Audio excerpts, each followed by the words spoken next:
gaul dengan Bapa di sorga, maka itu akan membuat sifat daripada Bapa itu akan menjadi sifat kita. Saya banyak ngobrol dengan papa saya. Papa saya bukan pendeta, dia hanya mantan atlet, ya.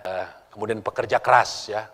Bagaimana mengantar kopra dari Manado membawa ke pulau-pulau lain, katanya apa? Kadang mereka berhari-hari mereka nggak tidur dan mereka punya kerja keras. Dan dia menceritakan terus itu kepada kami. Kemudian dia ceritakan juga bagaimana ada katanya apa, om kami rumahnya terbakar, semua nggak bisa masuk ke dalam, katanya apa. Kasihan surat-surat berharga di dalam dan ada orang di dalam.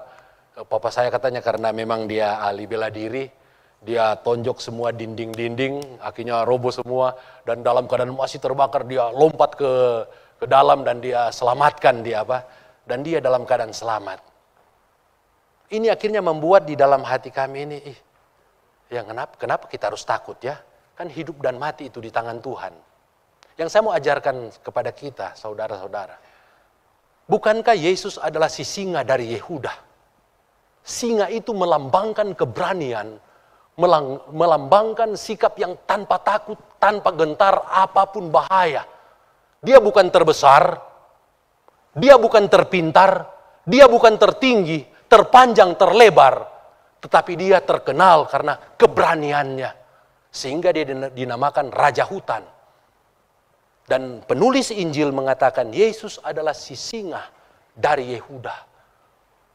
Kalau kita bergaul terus dengan si singa dari Yehuda, ketika kita berdoa, menaikkan doa-doa kita berdoa di dalam Roh Kudus, kita berdoa menyampaikan keluhan-keluhan yang tidak terucapkan, kita menaikkan apa yang menjadi pergumulan kita, kekhawatiran kita, kecemasan kita, ketakutan kita, kita menyampaikan juga rasa terima kasih kita kepada Yesus. Kita juga datang dengan penuh penyesalan, pertobatan, mengakui dosa-dosa kita di hadapan Tuhan. Maka ketika ini kita lakukan dan menjadi gaya hidup kita sehari-hari, maka saya yakin dan percaya, bukan hanya kasih Kristus yang akan transfer memenuhi kehidupan kita, bukan hanya sifat-sifatnya yang sabar, sifat-sifatnya yang murah hati, sifat-sifatnya yang baik, sifat-sifatnya yang rendah hati, yang akan memenuhi kehidupan kita, karena kita banyak bergaul dengan dia, tetapi juga sifat daripada si singa dari Yehuda itu, yaitu keberanian itu, rela berkorban, itu akan masuk, akan tertanam dalam diri kita.